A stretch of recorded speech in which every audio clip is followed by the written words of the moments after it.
بسم الله الرحمن الرحيم.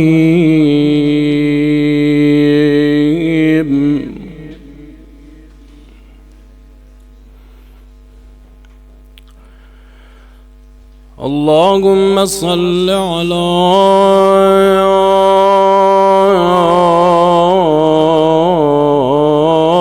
فاطمة وأبيها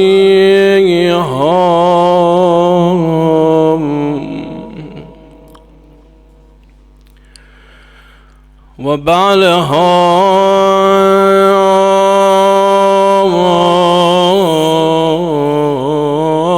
وبنيها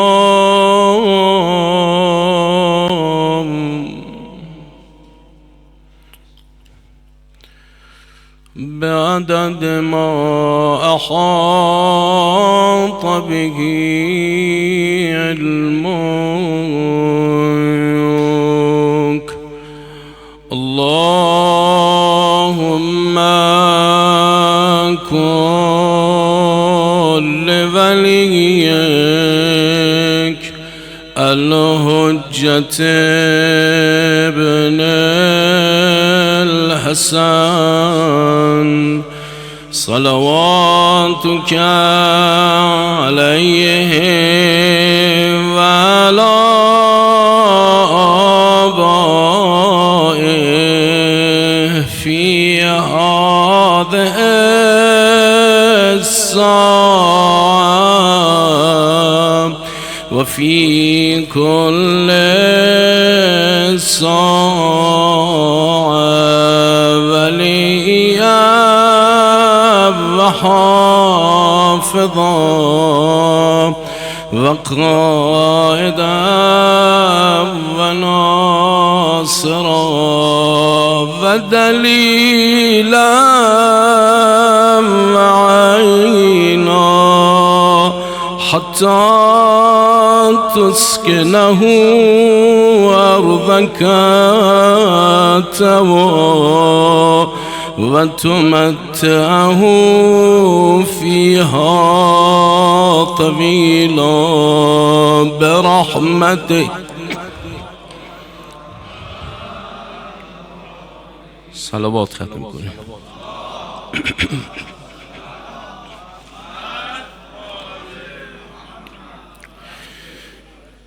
همونطوری که مستحضرید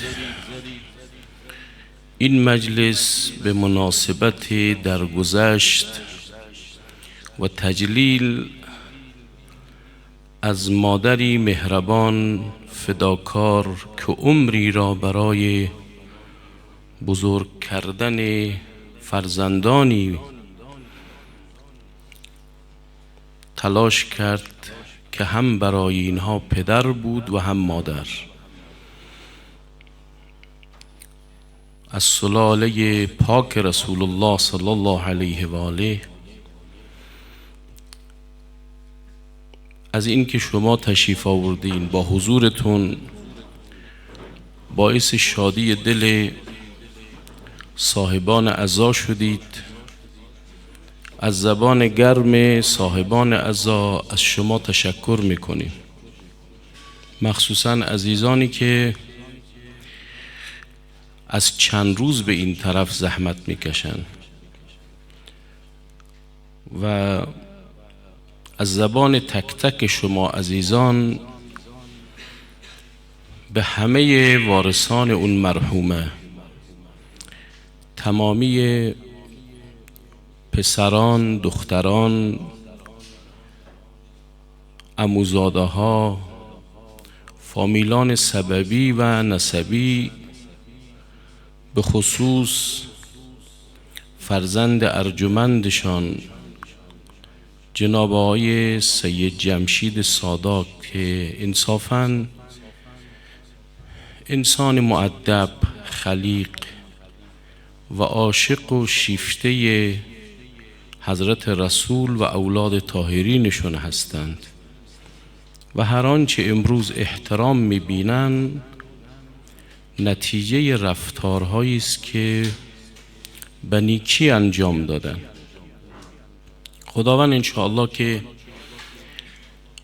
این تسلیتگویی ما را به خود ایشان و فامیل ایشان، جناب آقای قاسمی، فرزندانشون، انشاءالله باعث تسلی دلشان قرار بدهد. من حقیقتاً دوستان عزیز در تمامی مناسبت‌ها بر اساس یک مسئولیت شرعی که حقیقتاً سؤالهایی که در مجالس از علما می شود می بینم مع الاسف عمری به نام مسلمان زندگی کردیم و پای منبرها بودیم، اما دنیای سؤال در دل هاست. البته بعضیا به خاطر قلب ارزشمندی که دارند. شما میدانید فقط معلومات کافی نیست، یک دل آمادم لازمه. یک شخصی است به نام آقای الجزائری، ایشون 38 سال قبل مؤمن شده. در یک شبکه از ایشون سوال میکرد چی شد شما مؤمن بشید؟ گفت من خیلی توضیح دادم، اطلاعات و مطالعه بوده اما کافی نه. شما فکر میکنید مسائلی که من میدانم کسان دیگه اون کتابها رو خونده اونا نمیدانن؟ نه خیر. باید در این دل به فرمایش قرآن و جعلنا من بین ایدیهم سدا و من خلفهم سدا فاغشیناهم فهم لا یبصرون کبر نباشه که بگن محمد یتیمه، ما رئیس قبیله ایم، چطور ما به یک یتیم ایمان بیاریم؟ کبر مال نباشه، بگه او فقیر است، ما چطور با این پولی که داریم به یک فقیر ایمان بیاریم؟ بخل نباشه، حسادت نباشه و در عین حال هواهای نفس نباشه. چون میدانست حسین ابن علی خون پیغمبر، گوشت پیغمبر، اما به خاطر هوای قدرت گفت فردا میرم حسین رو میکشم بعد توبه میکنم.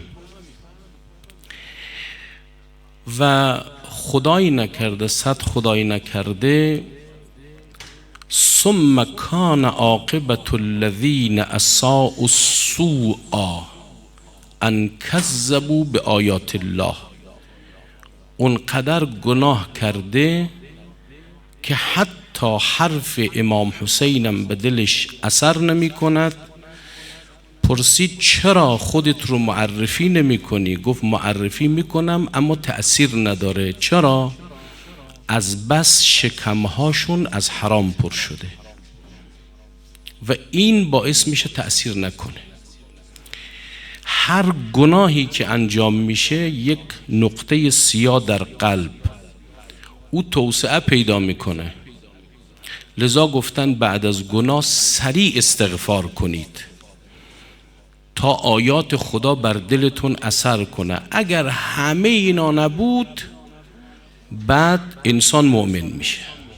خب البته بعضی از این خانوما آقایان که من باشون برخورد میکنم، چه در برلین چه در شهرهای دیگه‌ای که منبر میرم یا گاهی کشورهای دیگه‌ای که منبر میرم، میبینم خیلی دلهای آماده‌ای داره در اثر ترک گناه، در اثر ایمان.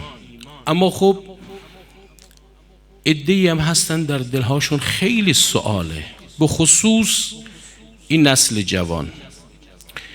در بین نسل جوان که مدرسه میرن، مکتب میخوانن، دانشگاه میخوانند، شما میدانید گروه های مختلفی داره کار میکنه. یکیش آتیست هاست، یعنی منکرین خدا. ادله اینا میارن جوانهای ما اکثرا قدرت فکریشون برای ریاضی خوبه، اما برای مسائل فلسفی و عقلی و علمی خیلی استاد لازم داره. دنیای سوال است. اینا رو من خدا شاهده تو هر مناسبتی بر اساس تکلیف یک موضوعی رو مطرح میکنم. دوستان عزیز، اینایی که ایمانش به قرآن زیاده، اینایی که اهل نمازن، اینایی که اعتقادشون به امام زمان زیاده، راحت آیات قرآن رو میپذیرن، راحت ولایت رو میپذیرن. ریشش اینه که خداشناسیشون قویه. به هر مقدار خداشناسی بیشتر، بقیه مسائل علمی رو راحت تر میپذیرن. اگر میبینید بعضی جاها در پذیرش مشکل است، دلیلش اینه که در خداشناسی ضعیفه. امروز من در مجلس نور چشم آقای مصطفوی یک مختصری یک اصطلاح فلسفی و کلامی رو اونجا معنا کردم. دوست دارم محضر شما هم این بحث بشه. ببینید عزیزان، چیکار کنیم که یه خورده متوجه بشیم ما کی هستیم و خدا کیست. عرض به حضور شما که یک کلمه است در علم فلسفه و کلام، اسمش هست امکان. لذا از او تعبیر میشه به برهان امکان.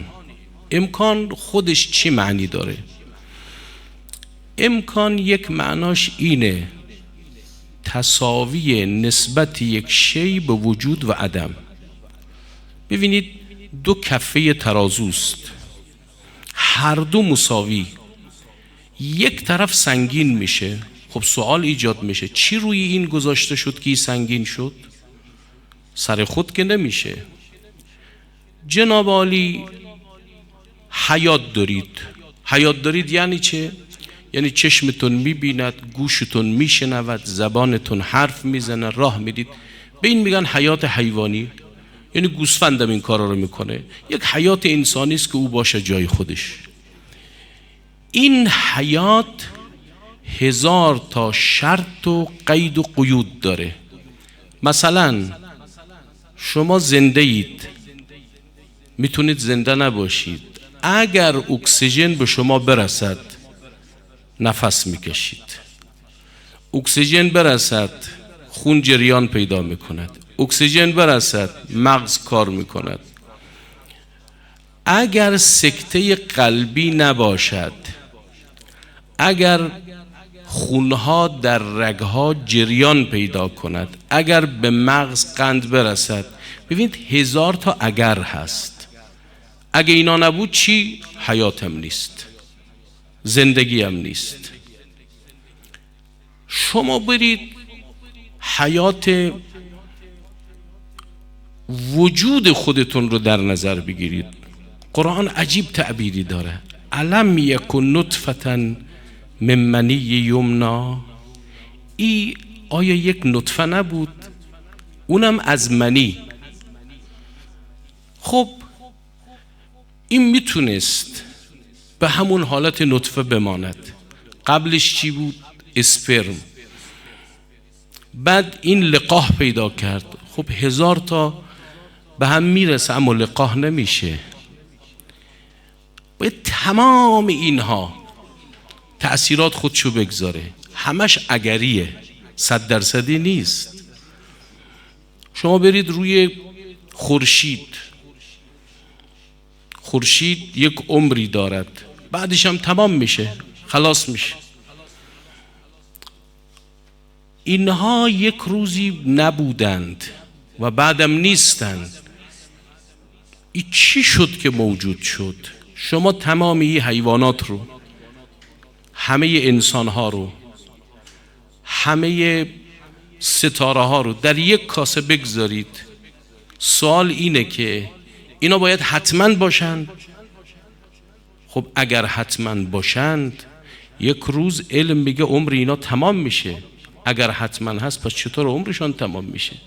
شما میتونید شیرینی رو از عسل بگیرید، میگید حتما باید عسل شیرین باشد، اگر شیرین نباشه دیگه عسل نیست، چیزی که از خودش هست قابل گرفتن نیست. شما میتوانید واقعا شوری رو از نمک بگیرید، اگر بگیرید دیگه نمک نیست. تمام اینها میبینید اصلا بودن و نبودنش 50-50 است. خب پس اگر 50-50 است حتمی نیست، باید یک چیزی در او اثر گذاشته باشه که تا 100% شده باشه. شما کلی مخلوقات رو در یک کاسه بگذار، همشون میبینید بودن و نبودنش مساوی است. اگر یه چیزی که وجود او 100% است اگر او نباشه اینا چطور موجود شود؟ بگیم ای از او، ای از او، او از او، او از او. خیلی خوب، تو تک تک اینها رو دست بگذار، به هر دانه که دست بگذاری همین صفت هست. خودش میتواند باشد، میتواند نباشد. انسان از خاک، خب خاک از کجا؟ انسان از گیاه، گیاه از کجا؟ خب خود گیاه میتواند باشد، میتواند نباشد. اگر یه چیزی که او ذاتاً مثل نمک شوری از خودش هست نباشه، این سلسله لازمش اینه که هیچ کدام موجود نشه. چرا؟ چون این دومی مثل اولی، سومی مثل دومی، چهارمی مثل سومی است، پنجمی مثل چهارمی است. همه اینا در این داریه مثل همند. خب اگر مثل هم شد، تمام اینها نیازمند به یک موجودی است که در اینا اثر بگذاره. او عسلی که بیاد اینا رو شیرین کنه، اون نمکی که به اینا شوری بده. خب اگر اون نباشه لازمش اینه که هیچ کدام اینا نباید باشه، در حالی که ما میبینیم همه هستیم.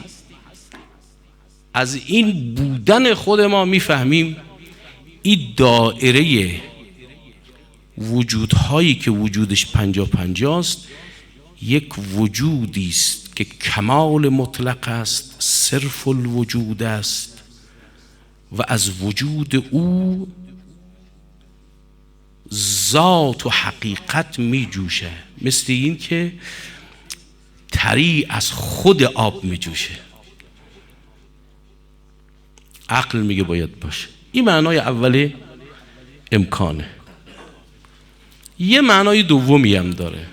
قربان نگاه های شما جوانها شوم که شما جوانها سربلندی ما هستید، شما جوانها افتخار ما هستید، شما جوانها آینده اسلام و تشیع هستید انشالله در این کشور. معنای دوم امکان فقر، احتیاج، نیاز. آیان عزیز، من حقیقت امر اینه که به شما یک عرضی دارم و اون این که این آیه قرآن رو امروز خوب میفهمی. یا ایها الناس انتم الفقراء الی الله، همه تون محتاجید به سوی خدا. این چه فقری است؟ این فقر اینه که یعنی من گشنه هستم خدا مرا نان میده؟ بله، این فقر فقر وجودی است. من اون روز عرض کردم در این عالم چی دست شماست؟ بله، این تنفس دست شماست. باید جناب برگ دی اکسی کربن رو با نور خورشید بگیره، چربی و او ویتامینایی رو که نیاز داره برای حیات خودش، اضافیش اکسیژن بیرون بده که من و تو تنفس کنیم. تنفس دست شماست؟ نه. در وجود شماست یک کارخانه به نام کبد. آیان عزیز، همین کبد رو به شما عرض کنم چند تا کار میکنه. دانشمندا میگه این کبد 600 تا کار میکنه. یعنی شما از او سر برلین تا آخر برلین 600 تا کارخانه بزرگ بساز، کار یک کبد رو نمیکنه. کار یک کبد رو نمیکنه. معده کار میکنه، دست شماست. گوشت کار میکنه، دست شماست. زبانت کار میکنه، دست شماست. امیرالمومنین علی ابن ابی طالب سلام الله علیه میفرماید عجب تو که این بشر با یک تکه استخوان میشنود و با یک تکه زبان و یک تکه گوش حرف میزند. این واقعا عجیبه. عجیبه. کی یک تکه استخوان رو کاری کرده که شما بشنوید و همون یک تکه گوش رو کاری کند که چندین نوع زبان و تکلمات باش صورت بگیره؟ اینا دست ماست. قلبت خون کمپاژ میکنه، دست شماست. معدت کار میکنه، دست شماست. خون در رگ‌ها جریان، دست شماست. هیچی دست ما نیست، فقط یک چیز دست ماست. با همین یک چیز دنیا رو ما همین آدمای دو پا خراب کردن. همین که بتوانن کار خوب کنن یا بد کنن، همین مقدار آزادی رو دارن، دنیا رو خراب کردن. هیچی دست ما نیست رفقا. شما میدونید هر 7 سال تمام سلولای بدن ما عوض میشه. یعنی شما اگر 70 سال زندگی کنید، در این 70 سال 10 بار شما مردید و زنده شدید. این سلولا عوض شده. اینا دست ماست. هی نیازمند بشی، دوباره خدا میگه که ادامه بده. یک جایی میرسد خدا میگه دیگه بسه. میبینی که پیر شدی، استخوانها کوچیک میشه، صورتها چروک پیدا میکنه، دستها ضعیف و لاغر میشه الی آخر. من یه داستانی خدمت دوستان عرض کردم. گفتم ببینید در اصل وجود محتاج خدا هستید. علم یکن نطفة من منی یمنا. یه نطفه بودیم رفقا. امیرالمومنین علی ابن ابی طالب سلام الله علیه می فرماید عجبت لابن آدم اوله نطفه و آخره جیفه و ما بین ذلک حامل العذره ثم یتکبر. من تعجب میکنم به این انسان. اولش یک نطفه است، سر دامنت بریزه حالت به هم میخوره. آخرش هم 2 روز دفنش نکنه بوی گندش همه جا رو میگیره. وسطش هم که نگاه کنی، او زمانی که جوان و شاد و خرمه، تو دلش چی حمل میکنه؟ وقت تکبر میکنه، میگه من. ببینید این نطفه تا بخواد تبدیل به خون شود، چقدر باید کارهای شیمی و فعل و انفعالات صورت بگیره. این نظم رو طبیعت کور میده؟ امکان داره؟ هر سلول یک کارخانه است. بعد این خون تبدیل به گوشت میشه. این چطور شد این گوشت تبدیل به استخوان شد؟ واقعا سر خود یا نه یک نظمی است، یک تأثیر و تأثیراتی است که میایی رو تبدیل به اون میکنه. بعد جالب اینه، یک کسی به من رسید گفت خانم من 1 ماه حامله است، میتونم اینو سقط کنم؟ گفتم علم میگه همون طفل 3 روزه 3 روز هر چی که یک آدم کامل داره او داره. این چه قدرتی است که داخل او سلول، همین چشم شما، گوش شما و تمام اعضای بدن شما داخلش هست. بعد میاد این تبدیل میشه به یک انسان. بعد روح درش دمیده میشه. این موجود فقیر محتاج در این ساعت که هست بخواد ادامه بشه، در دوامش هم محتاج. لذا هر لحظه ما گداییم. این لامپ شما ببینید، این لامپ الان روشنه، بخواد ثانیه بعدم باشه باید اتصالش به سیم و به کارخانه باشد و الا از بین خواهد رفت، نور دیگه نداره. ثانیه ما باید متصل به حضرت حق باشیم. الله لا اله الا هو الحی القیوم. قیوم یعنی سرپرست. چشمتو باید سرپرستی کنه، ابرواتو باید سرپرستی کنه، گوشتو، به تمام چیزات باید رسیدگی کنه. اگر نازی کند آنی به هم ریزد قالبها. ای داستان عرض کردم یکی از مراجع تقلید، خدا رحمتش کنه، آیان عزیز حواستون جمع باشه، به خاطر 4 تا پولدار دینتون نفروشید. فردای قیامت رفتید او به درد قبر شما نمیخوره. به خاطر یک حکومت سیاسی دینتون نفروشید. اینا فردا هستن نیستن، قیامت قبر اونا جواب نمیگه. باور کنید برادرها، از برادر کسی نزدیکتر نیست. یوم یفر المرء من اخیه و صاحبته و بنیه و امه و ابیه.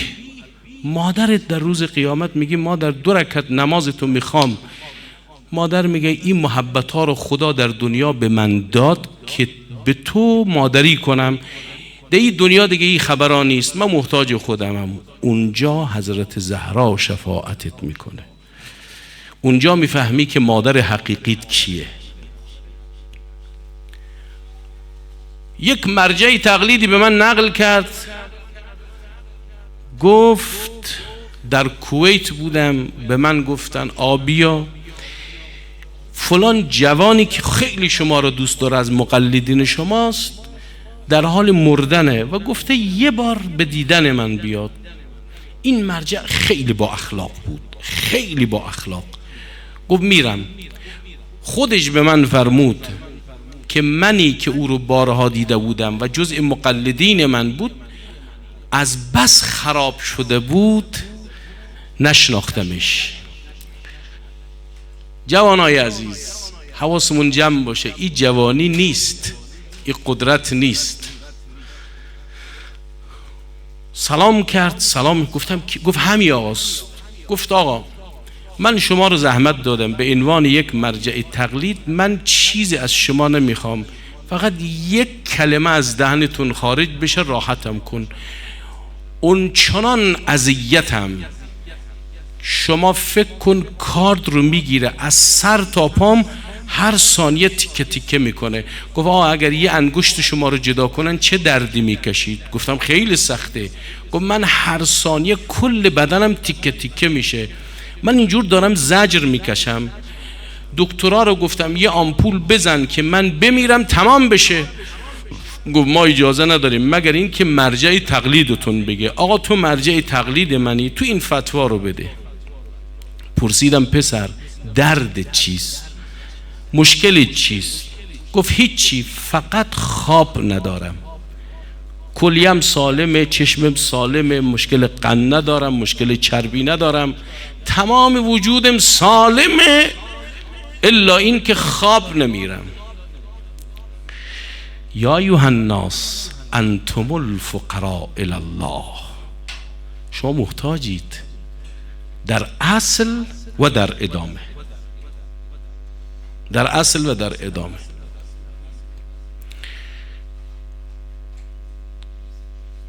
یکی از علمای بزرگ که در دنیا تحول بزرگی به وجود آورد گفت من رفتم پشت در یک خانه یک آقایی، در رو زدم، بچهش در رو باز کرد، سلام سلام جناب عالی. به پدرم بگم کی اومده؟ تا اینو گفت هر چه فکر کردم اسمش یادم نیامد، اسم خودم یادم نیامد. ما اینقدر ضعیفیم، محتاجیم. رفقای عزیز، این شهری که در آمریکا در گرفت اسمش چی بود؟ لس آنجلس، درسته؟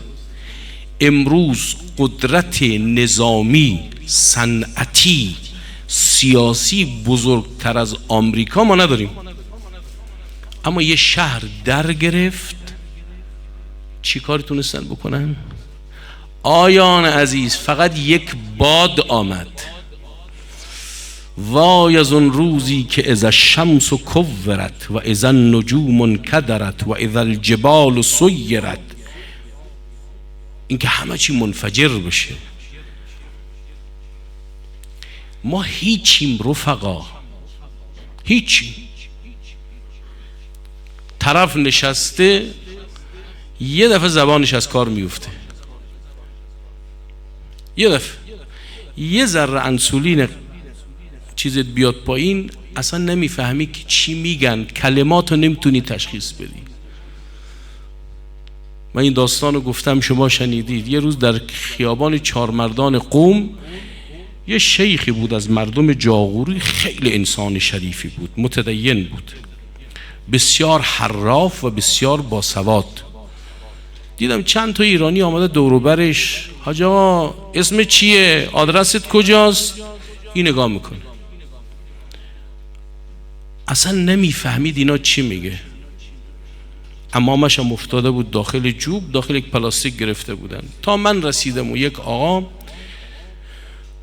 آمبولانس آمد و بعد فهمید این دیابت داره و قندش بالاست و یک آمپول به عزت یک آهی کشید. بعد به من رو کرد، گفت چی شد؟ میگفت اسم چیه؟ اصلا نمیفهمید. خانت کجاست؟ چی شده؟ یه ذره تنظیم قند بالا و پایین شده. ما کی هستیم؟ سیدنا ما چی هستیم؟ محتاج، فقیر، هیچی نداری. شما به سن خودت ندیدی جوانی که یک طرفش فلجه؟ شما به سن خودت ندیدی یک جوانی که دیوانه شده؟ ها؟ خدا رحمت کنه، یک جوانی الان در سوئیس، عمش به من زنگ زده بود، از همین دوستان برلین ما و شماست، پیر ما میشناسه. گفت سالیان سال داخل خانه زندگی میکرد که اگر حیوان رو داخل اون خانه ببندی زندگی نمیکنه. من نمیدونم این جوان در شرکت کار میکرد، ماشین داشت، همه چیز داشت، اما طور زندگی میکرد داخل اتاق، یه دفعه دیگه مغز کار نمیکنه. کی هستیم ما؟ ماییم و فقیر مطلق، فقیر مطلق، هیچی نداریم. اگر انسان اینو فهمید که وجود من، دست من، جوانی من، قدرت من، آقا من چنان مغزی دارم، چنان مغزی دارم، پزشک درجه یکم، کی این مغزو به اداد خدا، کی این انرژی رو به اداد خدا، اینا امانتی است که من بتونم یه عملی بکنم ها. اگه اینو فهمید، تا صدای مؤذن بلند میشه الله اکبر، ببخشید خدا منو دعوت کرده. همینجا نشستی زنگ میاد، آیه فلان اوسلندر وزیر خارجه به شما زنگ زده، دستات میلرزه، چشم یک دقیقه، هرچی بهت میگم آیه فلانی یک دقیقه، میگه نه کاری مهمتره. کیه؟ یک آدم معتبر به شما زنگ زده. اینا کجا و خدا کجا؟ اجازه بدید خدا به منی که هیچم، فقیر مطلقم و او غنی مطلقه، به من گفت بنده ام، بیا دوستت دارم، با من حرف بزن. بله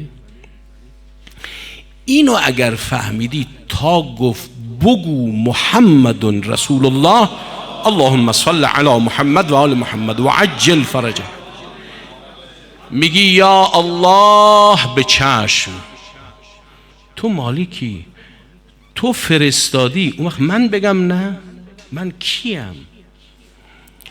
تا گفت بگو من کنت مولا فهذا، میگی چشم، هرچه هست از اوست. اگه بگم نه با کدوم زبان؟ زبانی که مال خودشه. تا گفت بندم این مال تو در راه خدا بده، بگو مال خودته. جنات تجری من، چیزی برات میدم که عقلها متحیره. چقدر خدا دوستت داره. اگه فهمیدی چنان خدای مهربانی است، با چشمت اینو نگاه کن اونو نگاه نکن، چشم. اون وقت راحت میپذیری. مشکل کجاست؟ اینه که ما نشناختیم ما چه موجودی هستیم که اصل وجود ما 50 او ما رو داد، بعد ثانیه هم بهش محتاج. وقت تازه اگه اون عالم بریم چی داریم؟ یکی از این کانالای وجود به خدا چه خدای بزرگی است. یا من اظهر الجمیل و ستر القبیح. یک کار خوب میکنی خدا میبره بالا. ای آقا فلان یتیم و سرپرستی کرد، ای آقا فلان جا ذکر یا الله گفت. کمترین کاراتو میبره به آسمان، پرچم میکنه همه اما یک دانه بدی تو اظهار نمیکنه. دوستت داره، نمیخواد خورد بشی، میخواد عزیز باشی. این خدا اگه خدا، ببینید دوستان، خدا رحمت کنه، آقای بهجت چی میگفت؟ همه چی به ما داد و بندگی نکردیم و نعمتهای شو قطع نکرد و دائم داد. اگه بندگی میکردیم چی میشد؟ اگه بندگی میکردیم چی میشد؟ جوانهای عزیز، وقتی هم توی قبر میگذارند، این جوان در اتریش، در سوئیس داره امروز یا فردا دفن میشه. من از شما سوال میکنم، مادرت خیلی دوستت داره؟ خدا انشالله به جوانیاتون برکت بده. الهی به حق امیرالمؤمنین به هیچ کس داغ اولاد نشان نده. آیون اگر بمیری مادرت حاضر 2 شب تو رو داخل خانه نگه داره؟ همه میرن، ای زنت، ای بچت، به هیچ کی تکیه نکنید رفقا. آلزایمر بیاد همه علم تو میبره، رفیقت میره، همه میره، بعد تو میفهمی غریب و بیچاری، داد میزنی فلانی بزرگت کردم بچه، خانم جوانی مفادات کردم برادر، من آخه داداشتم. هیچ کی جوابتو نمیده. نمیدونم چه جور بیچاره‌ای اونجا، چقدر فقیریم و تنهاییم. دل ملائک میسوزه، میگه خدا حداقل بگذار ما انیسش بشیم. خدا میگه که نه. میگه خدا پس کی کنار بندت باشه؟ خدا میفرماید ملائک وقتی مریض میشد کی رو صدا میزد؟ خدایا تو رو صدا میزد. وقتی فقیر میشد کی رو صدا میزد؟ تو رو صدا میزد. وقتی اولاد میخواست تو رو صدا میزد. وقتی که میزدندش تنهاش میگذاشتن باز میگفت خدا. خدا میگه حالا خودم میرم انیسش میشم. یا انیس من لا انیس له. خدا اونی که در 100% تنها شده تو انیسش. این خدا اگه ببینه بنده شکر گزاره، خدا نعمتشو زیاد میکنه.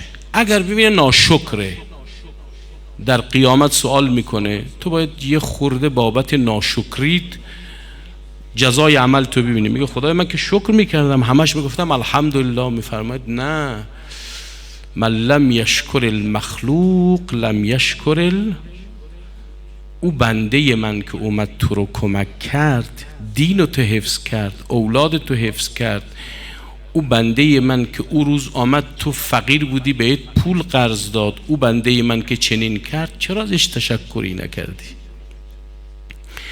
یکی از این کانالای رحمت خدا مادره.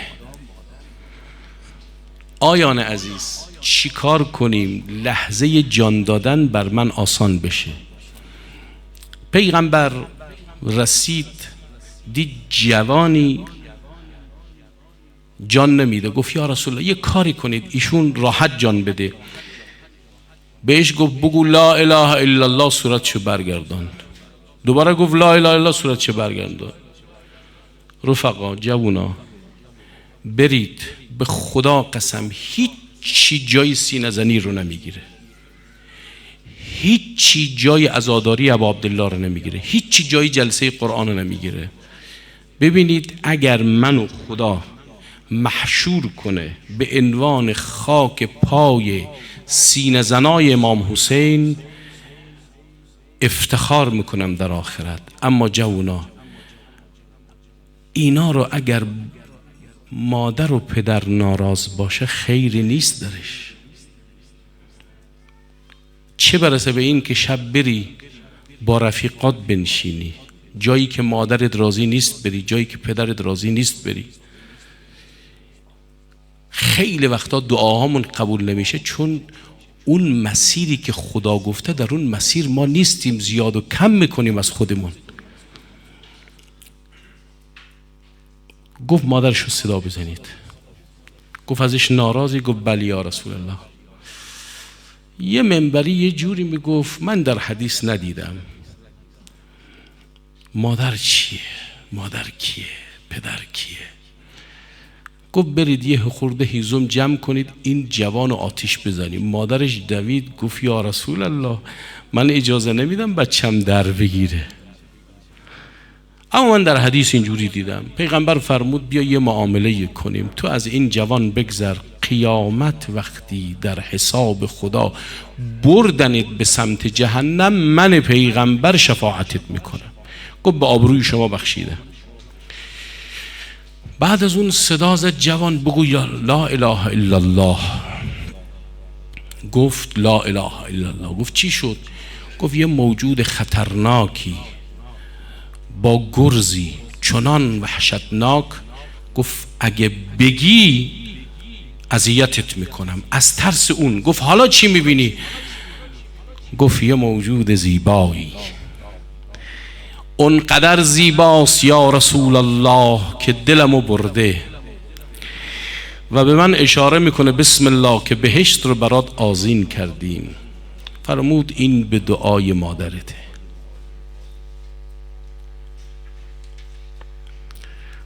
خدا خیر بده.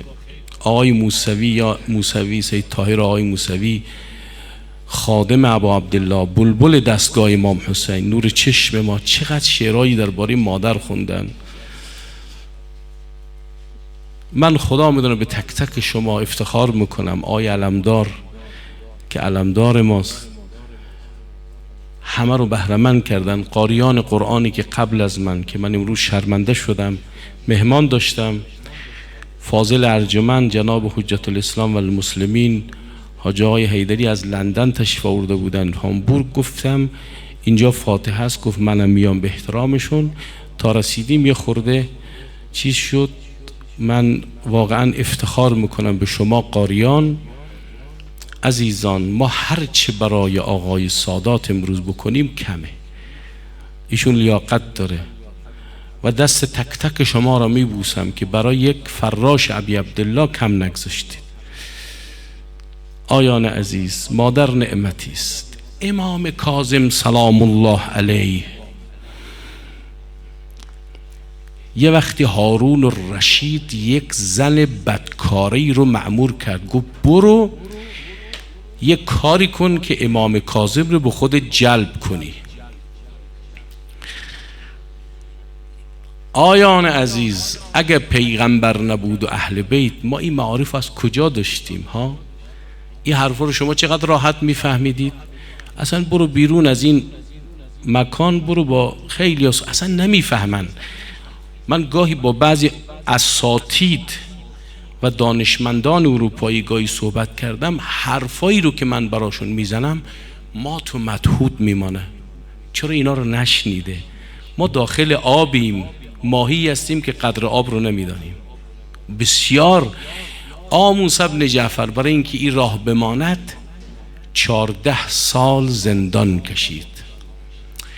السلام علی المعذب المطمور. کاظمین یه سرزمینی است که 2 متر شما بکنید به آب میرسید. زندانی که موسی بن جعفر بوده خیلی پله میخورده.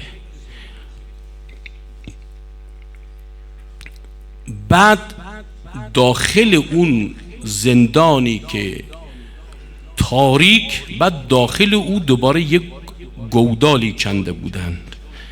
موسی بن جعفر اونجا قرار داده بودند. این زنها رو آورد کنار موسی بن جعفر. بعد چند روز آمدن در رو باز کردن. نتیجه چی شد؟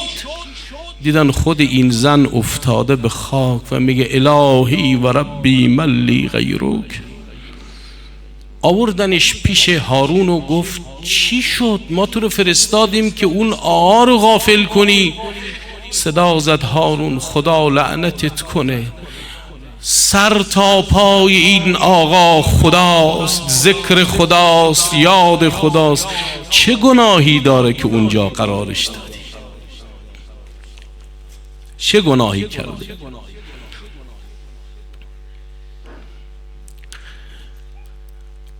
اول زندان گفت خدا ممنونتم، خلوتی قرار دادی که با تو رفیق تر بشم و یاد تو رو کنم. شبانه روز حضرت عبادت میکرد. حضرت رو از این زندان به اون زندان، اما نمیدونم یک زندانبان بود به نام سندی ابن شاهک، خدا لعنتش کنه، یهودی بود. چی گذشت بر آقای ما که وقتی اونجا رفت مثل جدش امیرالمومنین گفت خدا دیگه خلاصم کن. آیان عزیز، برای شب اول قبرت امروز به چشمات التماس کن، آبرویی به من بده. یه بارم استغفار کن که این گناه ها بخشیده بشه تا دلت بشکنه. نستغفر الله و نتوب الیک. عجیبه، یه شعری رو آجای اخوی امروز منزل ما، من ازشون خواهش کردم که بخواند، روزه رو برای من فرستاد. حضرت سلام الله علیه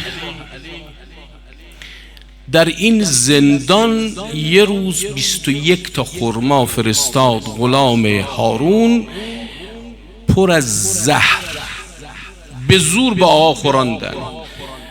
برای ظاهرسازی طبیبی رو فرستادن، گفتن برو یه معاینه ای کن. معاینه کرد و گفت حالت چطور؟ حضرت جواب نداد. خیلی اصرار کرد، کف دستشو باز کرد، آمد پیش هارون گفت هارون او بهتر از تو میداند که آقا رو مسموم کردی، یه خورده مسموم میشی ببین چه حالی پیدا میکنی. برای ظاهرسازی عده‌ای از شیعیان و بزرگان آوردند خدمت امام کاظم، گفتن برید جای آقاتون رو ببینید. آقا رو از اون جای ظلمات مطامیر برد در یک اتاق بسیار مجلل و تمیز، فرش و عرض کنم که تخت خوب گذاشتن و حضرت رو گذاشتن اونجا و حضرت خیلی نحیف و لاغر شده بود. گفتن ببینید آقاتون سالمه، آقاتون هیچ مشکلی نیست، اگر مرد به مرگ طبیعی خودش مرده. میگه اینا هر کدوم خواستن امضا کنن که بله آقا به مرگ طبیعی خود الان جاش خوبه، تا خواستن بنویسند السلام علیک یا باب الهوائ یا موسی بن جعفر یا سیدنا و مولانا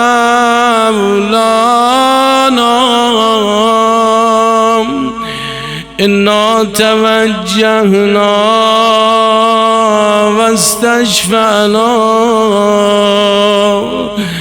و توسلنا بک الی الله. حاجتمندا آیونایی که دلتون برا حرم امام کاظم و توسلنا بک الی الله و قدمناک بین یدی حاجاتنا یا وجیهان انشاءالله کاظمین اشفع لنا یا وجیهان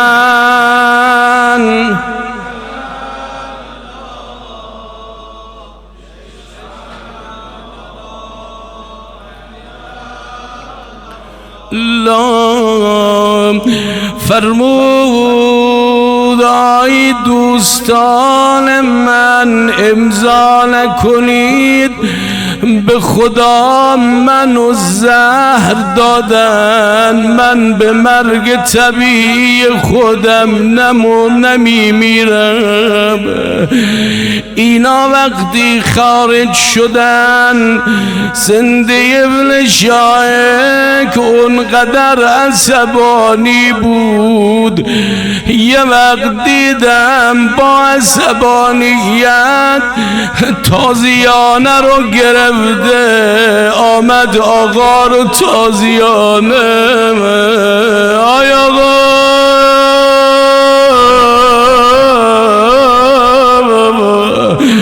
میگه یه وقت نگاه کردم دیدم از محاسن مبارک گرفت با سیلی به صورت آقا.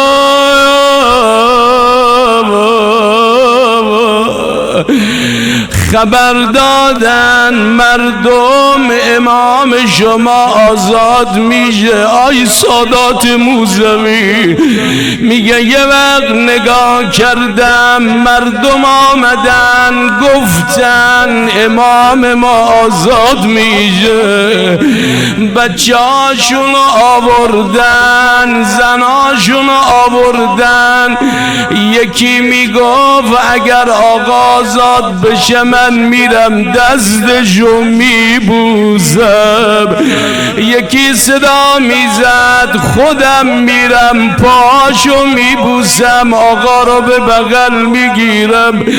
آه دستای گل به دست داشتن، اما یه وقت دیدن 4 تا اموال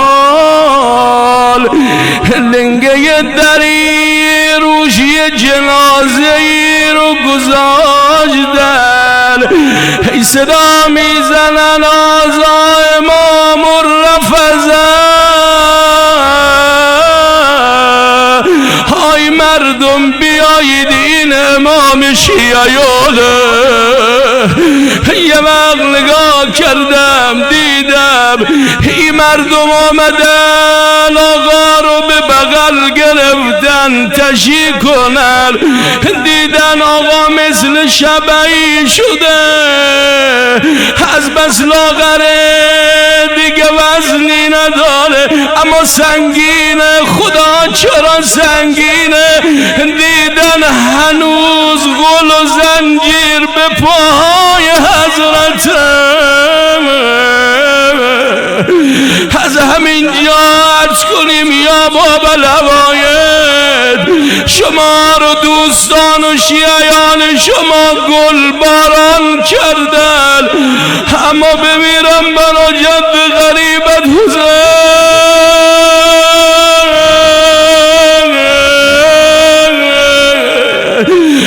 بالای تل زینبی خارج آمده، نگاه کردید و شمر جالس علی صدره،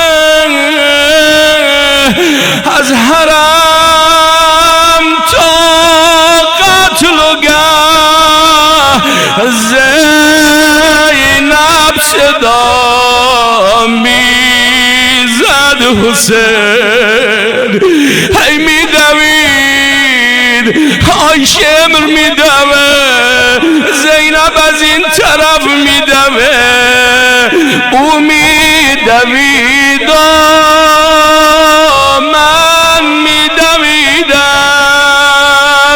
او سوی مقتل، من سوی قاتل، او می نشست و من می نشستم، او روی سینه من در مقابل، او می برید و من می بریدم، او از حسین سر، من از حسین دل، یه وقت صدا زدم آی ظالم نبر، به خدا این گلو رو پیغمبر بوسیده، حسین آرام جانم، حسین روح روانم، حسین سالار زینب، حسین غم خواره، حسین دردت به جانم، حسین آرام جان.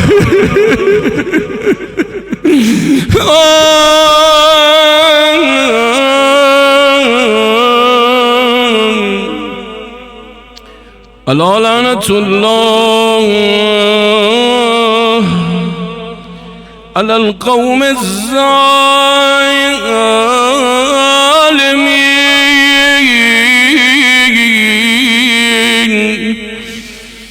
و سیعلم الذین ظلموا أی منقلب ینقلبون.